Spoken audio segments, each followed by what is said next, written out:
inna man qablakum min ahlil kitab iftaraku ala thintaini wa sab'ina millatan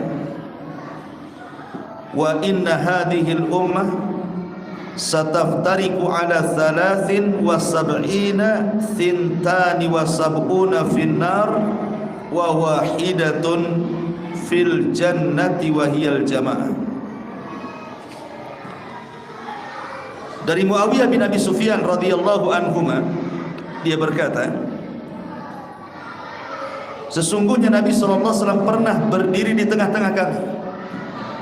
Kemudian dia bersabda, ingatlah umat sebelum kalian dari ahli kitab, maksudnya Yahudi dan Nasrani. Mereka berpecah menjadi 72 kelompok. Dan umat ini, maksudnya umat Islam, akan berpecah menjadi 73 firqah, 73 kelompok. Yang 72 terancam neraka dan yang satu direct masuk surga. Dialah al-jamaah. Ini satu riwayat. Riwayat yang kedua dikeluarkan oleh Imam At-Tirmidzi dan dihasankan oleh Ibnul Arabi di dalam Ahkam Al-Quran dan juga Al-Iraqi dalam Takhrij Al-Ihya. Sataftariku ummati ala 73 millatan kulluhum finnar illa millatan wahidatan. Qalu wa man hiya ya Rasulullah? Qala ma ana alaihi wa ashabi. Akan terpecah umatku menjadi 73 kelompok, semua terancam neraka kecuali satu kelompok saja yang masuk surga. Maksudnya direct masuk surga, tidak singgah di neraka. Sahabat mengatakan, siapa satu kelompok itu wahai Rasul? Maka Rasul mengatakan, orang-orang yang berpegang teguh dengan apa yang kuajarkan dan juga sahabat-sahabat. Baik. Hadis ini adalah hadis dari Dalailun Nubuwah, tanda dari tanda-tanda kenabian, di mana Nabi SAW sudah memprediksi dengan wahyu bahwa umatnya akan terpecah, sama dengan umat-umat sebelumnya, dari yang Yahudi 71, Nasrani 72, Islam pula paling banyak 73 kelompok. Tapi di sana ada riwayat dibalik, yang 72 itu di sorga, satu pula masuk neraka. Ini riwayatnya maudhu, palsu, karena tidak bisa dijamak antara hadis yang mengatakan 72 terancam neraka dengan 72 masuk sorga, kan satu ke barat satu ke timur. Mustahil ada hadis itu bertentangan dan bercanggah, kan itu. Pasti salah satunya bermasalah. Makanya yang 72 masuk surga, yang satu masuk neraka, ini hadis ini maudhu, palsu. Yang sahih 72 terancam neraka, bukan kekal di neraka, tidak. Mereka ada kesempatan masuk surga, cuman terancam neraka. Tapi yang direct masuk surga itu cuman satu, itulah disebut dengan firqatun najiyah, kelompok yang selamat. Sekarang apakah 73 pecahan umat Islam ini hanya terbatas kepada 73? Tidak, buktinya banyak, lebih daripada 73 kelompok, kan? Banyak sekali, bisa ratusan, bahkan bisa ribuan, kan gitu ya. Satu pemahaman itu.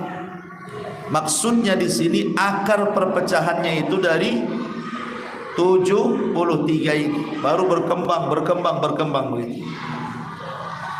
Tetapi sebenarnya kalau kita melihat sejarah kenapa munculnya bid'ah yang menyebabkan perpecahan umat ini, awalnya dari 4 kota dan 4 kelompok. Ini berawalnya dari sini, terjadi di 4 kota dan berawal dari 4 kelompok. Dan itu disebutkan oleh Syekhul Islam Ibnu Taimiyah rahimahullahu taala di mana beliau mengatakan yang pertama, kata beliau, kharajatil bid'ah al-kubra min arba'ati amsar. Keluarnya bid'ah besar itu dari 4 kota. Pertama al-Kufatu, Kufah di mana? Di Irak. Yang kedua al-Basrah, Basrah sana, Baghdad. Kemudian yang ketiga Syam, ma'ruf Syam. Kemudian yang keempat al-Khurasan. Khurasan di mana? Di Irak. Di sinilah muncul bid'ah pertama kali. Adapun di Kufah, kharaja minha asy-syi'atu wal murji'atu wa ghairuhum. Dari Kufah keluar kelompok yang disebut dengan Syiah dan Murji'ah. Adapun dari Basrah, kharaja minha al-qadariyah wal mu'tazilah wa ghairuhum. Muncul kelompok yang disebut dengan Qadariyah dan juga Mu'tazilah. Adapun dari Syam, kharaja minha an-nawasib wa ghairuhum. Adapun dari Syam keluarlah kelompok Nawasib atau dikenal dengan Khawarij. Adapun di Khurasan di Iran, kharajat minha al-Jahmiyatu wa man naha nahwahu. Kelompok Jahmiyah keluar dari sana. Inilah yang mengawali kenapa terjadinya bid'ah. Pertama diawali dari kelompok Khawarij, sudah ada sejak zaman Nabi. Kemudian disusul dengan orang-orang Syiah. Kemudian disusul dengan orang-orang Qadariyah. Kemudian di sana muncul Jahmiyah, di mana turunannya disebut Mu'tazilah. Berarti 5 inilah akhirnya bercabang kemana-mana, ya. Entah berapa kelompok sempalan Islam, sempalan ahli sunnah wal jamaah ini hari ini kita tidak tahu. Tapi awalnya dari 5 ini. Saya ulangi, Khawarij, Syiah, kemudian Qadariyah, kemudian Jahmiyah, kemudian Mu'tazilah. 5 akar kenapa terjadi penyimpangan dalam Islam. Kita sedikit kasih sejarah ya. Yang pertama orang-orang Khawarij. Orang Khawarij ini sudah ada sejak zaman Nabi. Ketika Nabi SAW perang Hunain menang, tidak ada peperangan yang mendapatkan harta rampasan perang terbanyak kecuali di perang Hunain. Nabi ketika itu ingin melembutkan orang-orang Mekah, seperti Abi Sufyan dan yang lainnya yang baru-baru masuk Islam itu. Dengan cara apa? Dilebihkan bagian harta rampasan perang kepada orang-orang Mekah dan tidak diberikan kepada orang-orang Ansar Madinah. Ketika itu muncul seorang laki-laki namanya Dzul Khuwaisirah. Namanya siapa? Dzul Khuwaisirah. Dzul Khuwaisirah bukan Yamani, bukan Dzul Khuwaisirah al-Yamani. Kalau Dzul Khuwaisirah orang Yaman itu yang kencing di masjid itu, yang mau dipelototi sahabat itu, nah, itu Dzul Khuwaisirah Yamani. Ini Dzul Khuwaisirah yang lain, ini Dzul Khuwaisirah Khawarij. Namanya Khurqus ibn Zuhair At-Tamimi. Khurqus ibn Zuhair At-Tamimi dikenal dengan Dzul Khuwaisirah. Ini yang dimaksud hadis ini. Jadi Zuhair ibn Khurqus At-Tamimi atau dikenal dengan Dzul Khuwaisirah ini orangnya botak. Datang kepada Nabi SAW, tiba-tiba ngomong, ya Rasulullah, ya Muhammad i'dil. Muhammad, adillah dalam bagi-bagi harta rampasan perang itu. Masa kayak gini cara pembagiannya? Maka Rasul murka ketika itu dan mengatakan, illam a'dil faman ya'dil. Kalau aku tidak adil, siapa yang lebih adil daripada aku, kata Nabi. Kemudian Dzul Khuwaisirah pergi. Kata Nabi SAW, nanti dari pundak orang ini akan keluar orang-orang semisal dia. Mereka akan meremehkan bacaan Quran kalian dengan bacaan Quran mereka, puasa kalian dengan puasa mereka, solat kalian dengan solat mereka. Tetapi mereka membaca Quran tidak sampai di tenggorokan, mereka melesat dari Islam seperti melesat anak panah dari busurnya. Apabila kau dapati orang-orang semacam itu, perangi, karena dalam memerangi mereka terdapat pahala. Faqtuluhum fa inna fi qatlihim ajrun. Perangi mereka karena dalam memerangi orang-orang Khawarij terdapat pahala. Untuk memudahkan siapa Khawarij ini? Kalau sekarang ini orang-orang yang disebut dengan teroris itu paham Khawarij. Kenapa orang sampai meledakkan diri gitu kan? Kok rela bunuh diri itu? Itu terkena paham Khawarij, teroris itu. Pokoknya teroris-teroris hari ini itu, itulah contoh terkena paham Khawarij. Bahaya Khawarij itu, mengancam keamanan negara. Lah, melembaga Khawarij itu ketika di zaman siapa? Di zaman Ali. Di zaman Ali ini mulai melembaga Khawarij.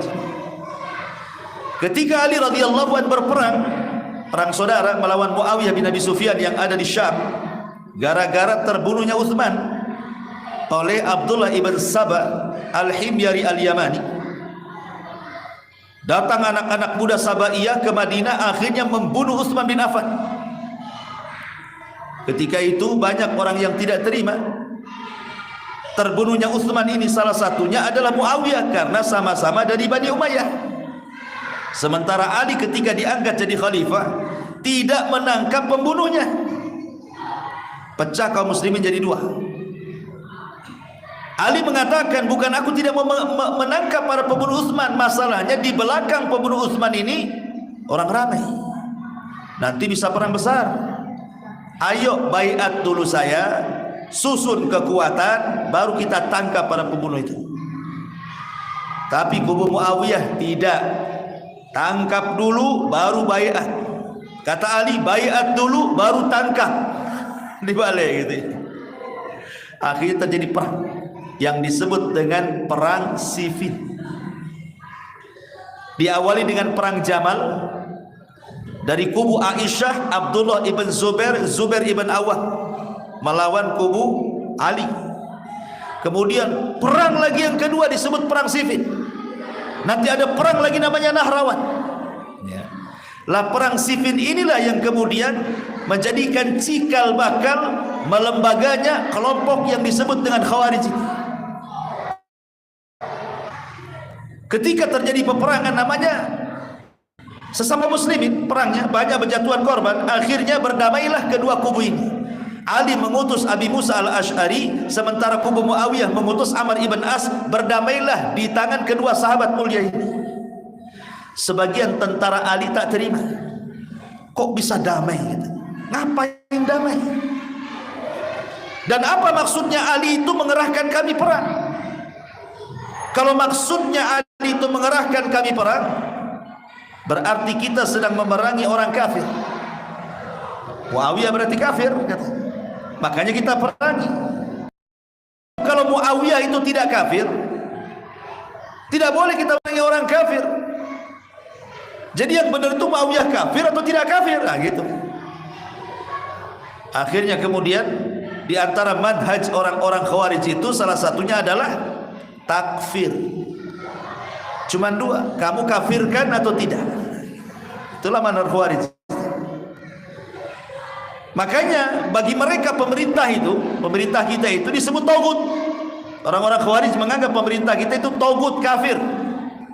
Jadi kalau kita ini tidak mengkafirkan pemerintah, kita dikafirkan Khawarij. Kamu mau kafirkan pemerintah atau tidak? Mengatakan taugut atau tidak? Cuman dua itu saja mereka kata-katanya. Kafir atau tidak?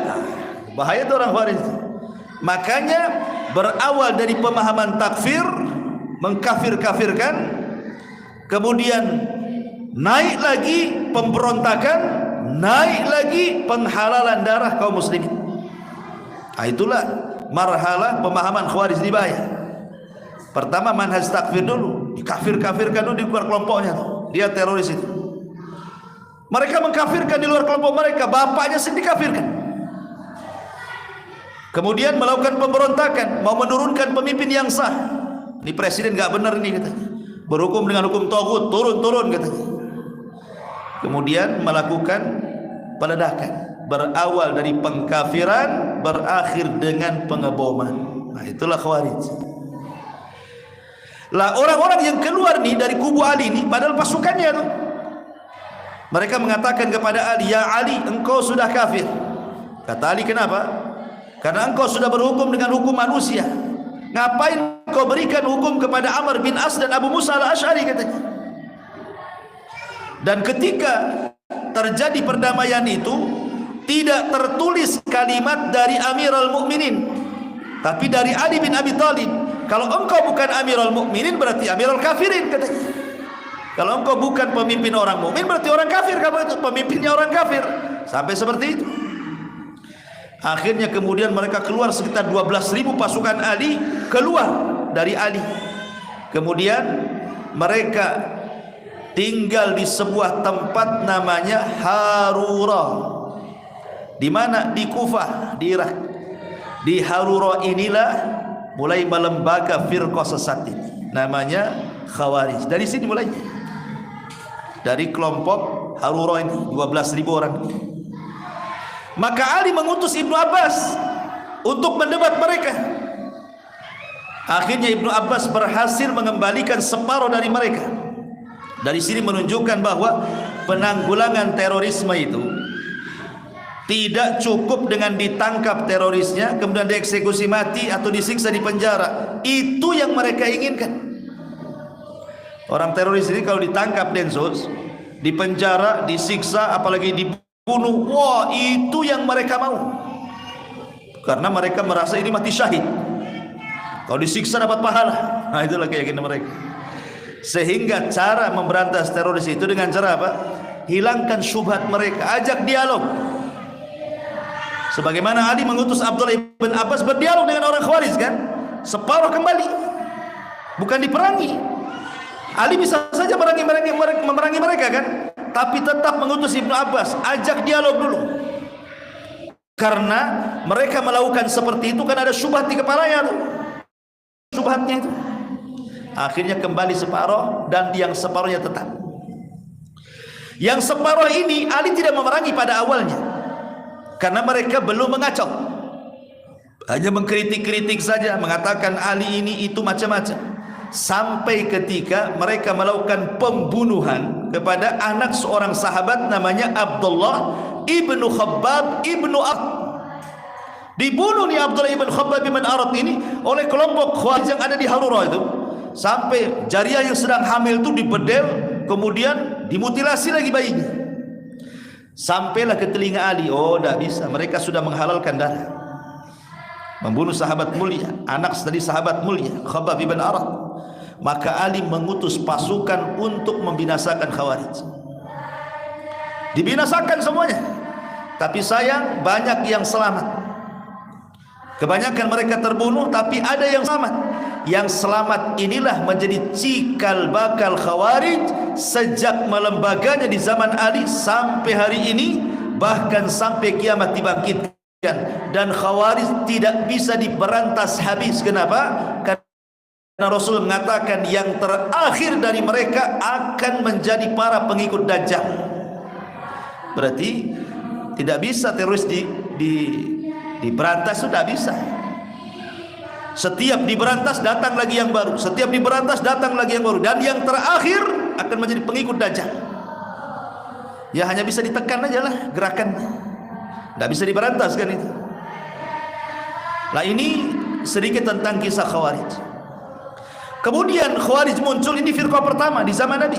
Belum ada firqah di zaman Nabi kecuali Khawarij. Maksudnya yang menyimpang dalam Islam. Dan ingat, muamalah Nabi SAW kepada Khawarij sangat keras. Padahal logika ya, ketika Nabi SAW bawa pasukan dari Madinah untuk mengepung Mekah, kemudian Mekah dikuasai yang disebut dengan Fathu Mekah, dan diabadikan dalam Quran, idza jaa nasrullahi wal fath. Maksudnya fath di sini Fathu Mekah. Itu orang-orang musyrik sudah angkat tangan, tidak bisa melawan Nabi. Nabi ketika melihat itu orang musyrik sudah dikepung tuh, Rasul melihat muka-muka orang-orang yang dulu pernah menghinanya, mencacinya, memakinya, mengusirnya. Nampak kalau Rasulullah menghukum, bisa saja Rasul menghukum kan. Oh dulu aku di Mekah, kau yang usir aku, bisa saja Rasul menegakkan hukum kan. Tapi Rasul itu nabi yang penuh dengan rahmat. Agamanya juga agama rahmat, dakwahnya juga dakwah rahmat. Rasul tidak menghukum mereka. Justru Rasul mengatakan apa? Idhabu fa antumut tulaqa. Pergi kalian, kubebaskan kalian. Diampuni sama Nabi. Tetapi ketika Rasul bicara Khawarij, Rasul tidak berikan ampunan. Apa kata Rasul? Fa idza laqitumuhum faqtuluhum fa inna fi qatlihim ajrun. Apabila kau dapati di mana saja orang-orang Khawarij, perangi mereka, kata Rasul. Cuma satu kalimatnya, perangi mereka, jangan disisakan, karena dalam memerangi mereka terdapat pahala. Kenapa Rasul keras kepada orang Khawarij tapi memaafkan orang-orang musyrik? Coba, kan orang-orang Khawarij itu tidak kafir, mereka masih Islam, cuman mereka ahli bid'ah pertama. Kenapa kok Rasul suruh perangi mereka? Karena kalau orang musyrik jelas-jelas kufur, nampak kekafirannya. Tapi kalau orang Khawarij ini kan menasabkan ke dalam Islam, sehingga membahayakan Islam. Nanti orang menyangka bahwa Khawarij itu adalah bagian daripada Islam. Makanya Nabi SAW tidak hendak kemudian pemahaman-pemahaman ini merambat ke tubuh kaum muslimin sehingga akan membuat kerancuan Islam sepeninggalnya. Dan betul, kenapa Rasul keras dengan orang Khawarij? Karena Khawarij ini membahayakan negara, membahayakan keselamatan, keamanan, dan tercabutnya nikmat aman. Gara-gara satu teroris ngebom, sibuk, ya kan? Coba lihat negara-negara barat itu seperti Amerika dan yang semacamnya. Apabila hendak mengacau negara Islam, masuk ke negara Islam, kemudian mengacau ke negara Islam, itu alasannya apa? Cari teroris. Mereka mau cari teroris di negeri itu, padahal bukan teroris yang dicari, mereka lagi nyari minyak di situ. Tapi alasannya teroris, kan itu ya. Nggak ada terorisnya, ada minyaknya. Ya udahlah, minyaknya disedot di situ. Itulah orang-orang barat. Akhirnya muncullah kemudian Islam ini kesannya apa? Kesannya tidak baik. Bahwa Islam itu agama sadis, Islam itu agama radikalis, Islam itu agama teroris. Muncullah akhirnya istilah-istilah seperti ini kan. Tidak ada, Islam itu bukan agama itu. Islam itu agama rahmat, nabinya nabi rahmat, dakwanya dakwah rahmat. Wa ma arsalnaka illa rahmatan lil alamin. Ini yang pertama. Yang kedua, Syiah. Ini kelompok kedua muncul. Sebenarnya orang-orang Syiah ini, kenapa muncul Syiah ini? Dulu Syiah itu bukan gerakan keyakinan, tidak. Kemunculannya itu hanya murni gerakan politik. Syiah itu murni gerakan politik. Tidak ada gerakan-gerakan akidah, ini masjid Syiah, ini masjid ahli sunnah kayak sekarang, nggak ada. Pada permulaannya murni gerakan politik. Mereka hanya mendukung Ali dan anak-anaknya dalam kekuasaan. Tidak ada masalah keyakinan-keyakinan yang menyimpang dari ahli sunnah. Tetapi kemudian seiring kemudian hilangnya kurun keemasan dari kalangan tabi'in, tabi'ut tabi'in, atba'ut tabi'in, kemudian jauh daripada generasi terbaik, kemudian muncul orang-orang di luar dari Arab masuk ke Arab. Mulailah mereka mencampur adukan pemahaman orang Syiah, sehingga akhirnya Syiah menjadi pemahaman, gerakan pemahaman, bukan gerakan politik lagi sampai hari ini. Jadi gerakan pemahaman itu. Dan basisnya di Iran. Iran itu kalau ngirim kedubes-kedubesnya di beberapa negara itu tidak sembarang mengirim. Mereka akan kirim kiai-kiai, ustad-ustad, syekh-syekhnya. Kenapa? Karena sekalian menyebarkan Syiah di situ. Kayak orang Kristen, sekalian kristenisasi dari situ kan. Tidak sembarang gitu. Makanya Iran itu negara agama Syiah. Karena setiap mengirim utusan itu bukan orang sembarang tuh. Tapi permulaan kemunculannya Syiah itu bukan aliran pemahaman, tidak, dia murni gerakan politik. Dari zaman ke zaman itu. tapi kemudian berubah jadi sebuah pemahaman. Syiah ini pada awalnya digagas oleh orang namanya Abdullah ibn Sabah. Abdullah ibn Sabah al-Himyari al-Yamani as-San'ani. Dia orang Yahudi, pura-pura masuk Islam di zaman Utsman. Orang Yahudi pura-pura masuk Islam di zaman Utsman bin Affan. Kemudian dia hendak menghasut kekuasaan Utsman, tidak bisa karena Mekah Madinah tahu siapa Utsman. Tidak berhasil, dia menjadi provokator. Berangkat dia ke Mesir, berangkat dia ke Kufah, berangkat dia ke Basrah, berangkat dia ke beberapa negara kecil yang jauh dari kota Madinah dan Mekah, dan berhasil kemudian melakukan provokasi-provokasi, kritikan-kritikan kepada Utsman. Akhirnya mereka melakukan pemberontakan dengan membawa 5.000 anak muda gabungan Kufah, Basrah dan beberapa daerah dari luar Mekah dan Madinah di musim haji. Karena tahu Madinah di musim haji orang haji semua, pasukan gak ada. Di sini tragedi pembunuhan Utsman bin Affan. Tragedi pembunuhan Utsman ini oleh orang-orang Sabaiyah ini. Lah kemudian mereka pun melirik Ali karena Utsman sudah terbunuh, berarti yang layak menjadi pemimpin Ali. Maka mereka kemudian membuat isu bahwa Ali lebih afdal dibandingkan Utsman. Ali lebih afdal dibandingkan Utsman.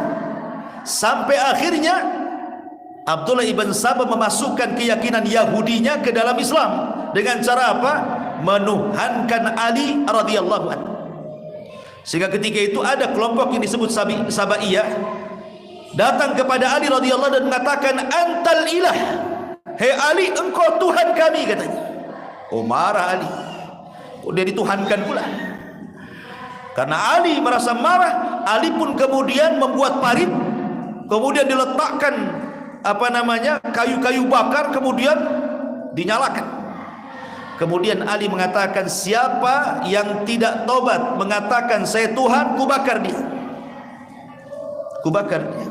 Akhirnya manusia yang menuhankan Ali terpecah menjadi 3. Ada yang tetap menuhankan dan dibakar, ada yang bertobat, ada yang pura-pura tobat padahal masih menuhankan Ali. Ini yang dibakar nih ke dalam api itu, mereka malah senang. Jadi ketika mereka dilempar ke dalam api itu senang mereka. Kenapa? Makin yakin bahwa Ali itu Tuhan, katanya. Kenapa? Karena Rasul yang mengatakan la yu'adzibu binnar illa rabbun nar. Tidak boleh mengazab manusia dengan api kecuali zat pemilik api. Oh, berarti Ali itu Tuhan. Karena dia mengazab dengan api, dan tidak boleh mengazab dengan api kecuali Tuhan, katanya. Oh, berarti dia Tuhan betul, katanya. Oh, makin dia senang. Nah, lihat, ini bid'ah ini kalau udah masuk ini rusak pikiran, akal sehat hilang. Ma'asyiral muslimin yang dimuliakan Allah Azza wa Jalla. Lah akhirnya dari situ berkembang sampai dari gerakan politik menjadi gerakan pemahaman. Dan Syiah bukan ahli sunnah, bahkan bukan Islam. Karena aneh keyakinan orang Syiah itu. Mereka mengatakan bahwa imam 12 mereka itu kedudukannya sama dengan Nabi. Jadi kalau ngomong itu jadi hadis. Kalau kita ahli sunnah wal jamaah, hadis itu cuma satu, perkataan Nabi, ucapan Nabi, perbuatan Nabi, penetapan Nabi, akhlak Nabi. Nah, itulah sunnah bagi kita. Kata orang Syiah tidak. Sunnah itu bukan ucapan Nabi. Ucapan imam-imam mereka pun sama dengan sunnah. Menjadi hujah bagi mereka. Ini kan beda. Ini soal keyakinan, soal sunnah. Quran. Mereka mengatakan Quran itu bukan yang kita baca 30 juz, bukan. Quran mereka 3 kali lipat lebih tebal dibandingkan mushaf yang kita baca, dan hurufnya tidak ada di Quran yang kita baca, dan disebut dengan mushaf Fatimah. Cuman masalahnya mereka hanya ngomong saja mushaf Fatimah itu, karena sebenarnya nggak ada gitu. Kalau kita tunjukkan mana mushaf kalian, nggak ada, masih baca mushaf kita juga. Tapi mereka mengatakan seperti itu. Kami punya mushaf yang lebih tebal dibandingkan Quran, hurufnya tidak ada dalam Quran, dan begitu seterusnya. Nauzubillah. Keyakinan mereka kepada sahabat, mereka mengkafirkan sahabat, macam-macam.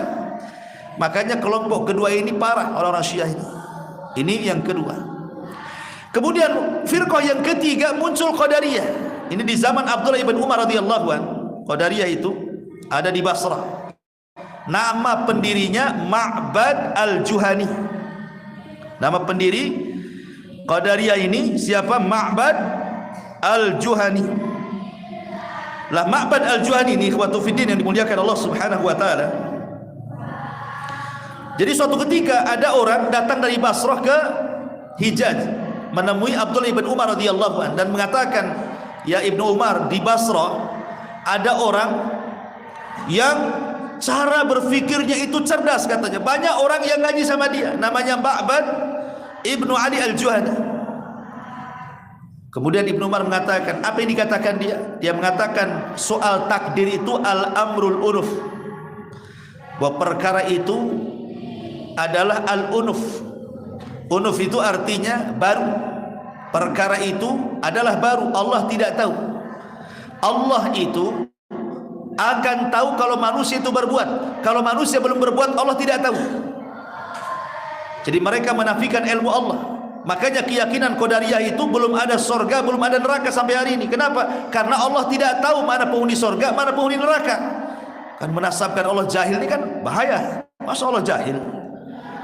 Jadi Allah itu tahunya yang telah terjadi dan yang sedang terjadi, yang akan terjadi Allah nggak tahu katanya. Ini kan bahaya, al-amrul unuf. Makanya Ibnu Umar langsung kemudian mengatakan, katakan kepada si Ma'bad di Basrah itu, aku berlepas dari mereka dan mereka berlepas diri dari aku, kata Ibnu Umar. Kemudian dia membacakan hadis Nabi SAW, hadis Jibril yang panjang yang bertanya soal Islam, iman, ihsannya. Kemudian ketika dia membaca arkanul iman, antu'mina bil qadari khairihi wa syarrihi, harus beriman dengan takdir yang baik ataupun yang buruk, katanya. Mereka sudah mengingkari takdir, makanya kelompoknya disebut Qadariyah. Ini kelompok ketiga. Kemudian kelompok yang keempat ada namanya Jahmiyah. Jahmiyah ini pendirinya namanya Jahm ibn Safwan, berguru kepada Jad ibn Dirham. Jad ibn Dirham berguru kepada Talut, kepada Aban ibn Sam'an. Aban ibn Sam'an berguru kepada Talut. Talut berguru kepada saudari daripada Labid ibn Asam, dan Labid ibn Asam penyihir Nabi dan dia Yahudi. Nah, ini silsilahnya Jahmiyah ini. Jadi yang mendirikan Jahmiyah itu namanya Jahm ibn Safwan. Dia berguru kepada Ja'ad ibn Dirham. Ja'ad ibn Dirham berguru kepada Aban ibn Sam'an. Aban ibn Sam'an berguru kepada Talut. Talut berguru kepada saudari dari Labid ibn Asam, dan Labid dan saudari Labid bin Asam mengambil ilmu dari Labid bin Asam, dan Labid bin Asam Yahudi yang menyihir Nabi. Jadi pemahamannya sampai ke Yahudi. Jahmiyah ini pendirinya Jahm ibn Safwan. Dia dibunuh karena memberontak kabilah Bani Umayyah ketika itu. Gurunya Jad ibn Dirham disembelih sama khalifah ketika Idul Adha. Jadi khalifah Ja'far al-Mansur kalau tidak salah, dia turun dari mimbar, kan sudah ditangkap di Jad ibn Dirham ini, karena dia permulaan pemahaman ini muncul. Kemudian sang khalifah mengatakan, sembelihlah korban-korban kalian, kambing kalian, sapi kalian, unta kalian, aku punya sembelihan sendiri. Maksudnya Jad ibn Dirham disembelih, dia dikorbankan Idul Adha. Itu Jad ibn Dirham. Dialah yang mencetuskan akidah Jahmiyah, tetapi dipopulerkan oleh muridnya Jahm ibn Safwan. Makanya pemahamannya kepada Jahmiyah. Salah satu pemahaman yang mencoloknya adalah mengingkari nama dan sifat bagi Allah. Allah tidak punya nama, Allah tidak punya sifat. Sampai suatu hari Jahm ibn Safwan, pendiri Jahmiyah ini, berjumpa dengan kelompok Sumaniyah. Kelompok Sumaniyah ini ya orang-orang yang nyembah berhala tuh. Mereka tidak akan menyembah kecuali dengan panca indera. Tuhan itu kalau bisa dilihat, diraba, didengar, dirasa, itulah Tuhan, katanya. Itu kata Sumaniyah. Tapi Jahm ibn Safwan mengatakan Tuhan itu tidak punya nama, tidak punya sifat, sehingga akan sulit mensifatkan Tuhan. Kalau kita kan diyakini Allah punya nama 99 nama, kan itu ya. Dan di antara nama itu terkandung sifat. Ar-Rahman sifatnya rahmat, kan itu. Kita ahli sunnah seperti itu.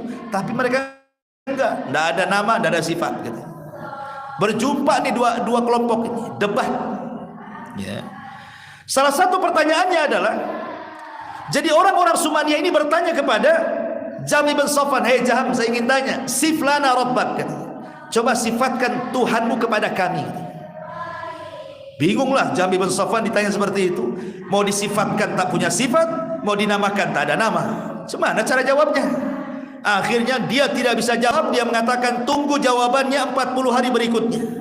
Dia pun masuk ke rumah, tidak pernah keluar, tidak salat selama 40 hari. Tidak salat dia, 40 hari ngurung di rumah, nyari-nyari jawaban, bingung. Setelah 40 hari keluar dia, kemudian mengatakan, "Oh, ada jawabannya," saya kata. Ingin tahu Tuhanku, katanya. Tuhanku seperti angin. Tahu angin, kau rasakan angin? Iya kan, rasakan angin? Iya, kami rasakan angin. Bagaimana kau melihat angin? Kan nggak bisa dilihat angin, tapi kan ada. Dia tidak mau mengatakan Allah itu ada, karena ada itu bagian daripada sifat, sementara dia mengingkari sifat. Makanya dia membuat permisalan, Tuhan itu seperti angin, bisa dirasakan tapi tak bisa dilihat. Tapi kan buktinya ada angin itu. Nah, itu maksudnya. Tapi kan walaupun pemahaman mereka mengingkari sifat dan juga nama, tetap saja mereka tidak lepas dari kalimat wujud. Hakikatnya mereka mengatakan Allah itu ada sebenarnya. Ketika mereka mengatakan Allah ada, berarti menetapkan sifat ada. Logikanya kan itu. Mereka tidak bisa keluar dari ini. Akhirnya kemudian bingung lagi dia. Ketika orang Sumaniyah mengatakan, berarti engkau menetapkan sifat bagi Allah bahwa Allah itu wujud ada. Akhirnya dia bingung lagi. Kemudian dia kasih jawaban lagi. Oh, kalau gitu Allah itu la kharijal alam wa la dakhilahu. Allah itu tidak di luar alam, tidak di dalam alam. Bingung di mana nih? Berarti jatuhlah pemahaman Allah di mana-mana. Yang mencetuskan kenapa ada pemahaman Allah di mana-mana itu orang-orang Jahmiyah. Ketika berdebat dengan orang Sumaniyah, bingung dia mau jawab gimana kan? Ya sudahlah, Allah itu pokoknya nggak di alam, nggak di luar alam. Lalu di mana? Di mana-mana katanya. Begitu maksudnya. Nah, kekalahan debat dengan orang-orang siapa? Orang-orang Sumaniyah. Ini baru kelompok yang keempat. Baru turunan disebut Mu'tazilah. Mu'tazilah ini lebih mendahulukan akal dibandingkan nas. Jadi kalau ada akal bertentangan dengan nas Quran atau hadis, yang ditolak nasnya, yang diambil akalnya. Karena mereka mengatakan agama itu tegak di atas akal. Bahaya akal-akalan mereka. Inilah dari kelompok inilah sejarah bid'ah muncul. Khawarij, Syiah, Qadariyah, Jahmiyah, dan diakhiri dengan Mu'tazilah. Baik, ini kilas pandang kenapa muncul kelompok bid'ah dalam Islam. Ma'asyiral muslimin yang dimuliakan Allah Subhanahu wa taala. Adapun bicara sedikit tentang hadis Nabi sallallahu alaihi wasallam. Ada hadis yang sering dibaca biasanya kalau ada orang membaca muqaddimah sebelum ceramah itu.